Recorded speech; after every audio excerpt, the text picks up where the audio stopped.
This was the most common draw. The person would pull the gun out of the holster, do the business they want to do with their gun. Everything was cocked and fired outside of them, making it safe for their leg and any firearm danger. But it was slow. Here it is faster.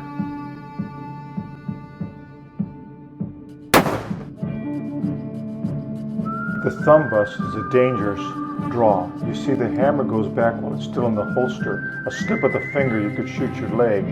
But it was faster and it was used by gunfighters because it was lethal. Here it is faster.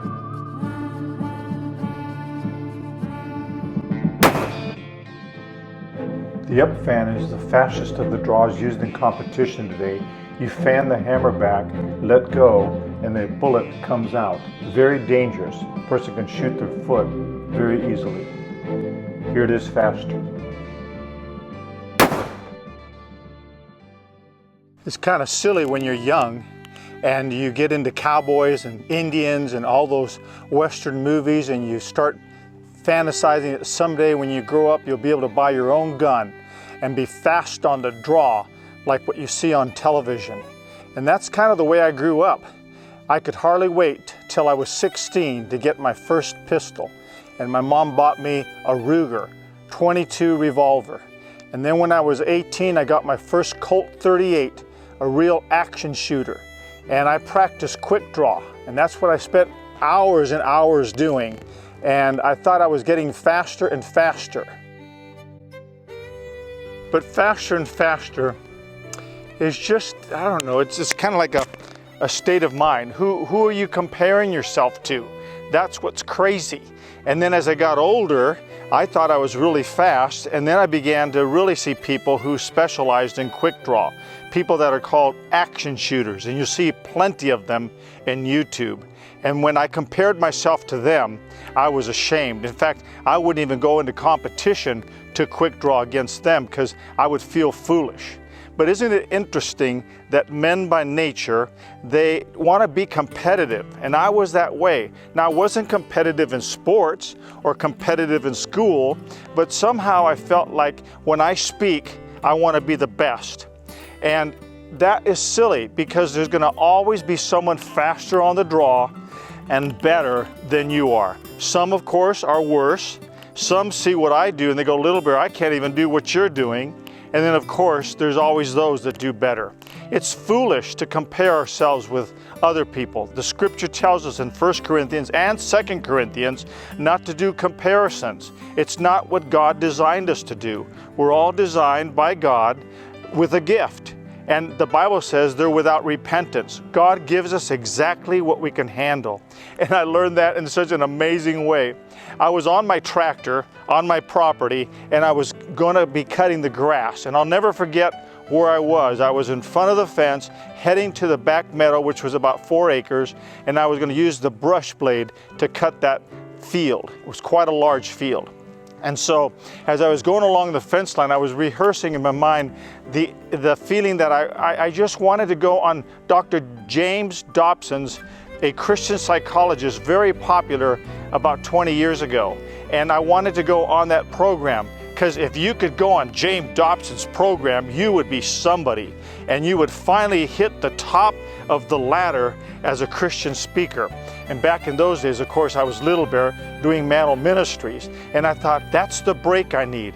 And if I could get on that show, then I would be somebody. Of course, how silly that was. As I was cutting my grass, while moving towards cutting the grass, I was meditating upon a friend of mine, a colleague who got on to be on the show. And I thought to myself, if he got on, why can't I get on? I can do as good a job as he can do, is what I thought to myself. And how foolish I was, because I was comparing myself to somebody else. And as I was doing that comparison, the Lord arrested me. And in that still small voice that He likes to speak in, to my heart, I knew what He was saying. What the Lord was saying to me is, how foolish could I be? He said, first of all, He tricked me the way He said it. He spoke to my heart, and out of the clear blue, after many weeks of evangelism and traveling the country and exhausted, he said to me, "Do you like cutting the grass on your tractor?" I go, "Oh Lord, I love cutting the grass. It's very relaxing, and it gives me a peace of mind, and I just love that feeling of release cutting the grass."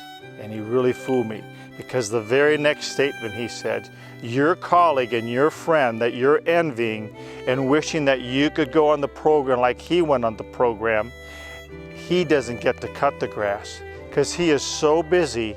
He doesn't have the opportunity to have the joy and the pleasure that I'm giving you cutting the grass, because I know you and I know how important it is for you to get off the field and get on a field with a tractor and cut the grass. It's good for your emotional stability because I made you and I know what's best for you."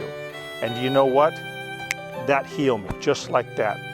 From that day forward, I never began to compare myself. I began to be thankful for what the Lord was giving me and his care over me, like a father cares for a son. And so envy is what it really is. It's a form of envy and jealousy. It was subtle because I didn't really realize that until the Lord began to say, "You're not content with such things as I've given to you. Be content and rest in what I've given to you, because that's what you're made for and that's what you're sufficient for." I gotta say one more thing that's humorous. Mutual friends of Dr. James Dobson and myself called me up years later and asked me if my wife and I, Marilyn, could take them on a personal tour of the Alamo, because they knew that, being the historian that I am, that I could give them a good history, a walking tour of the Alamo. And so I got, by the grace of God, to not just go on a radio program and do an in and out kind of interview, but I got on a personal level to take James and Shirley and his daughter on a personal tour of the Alamo.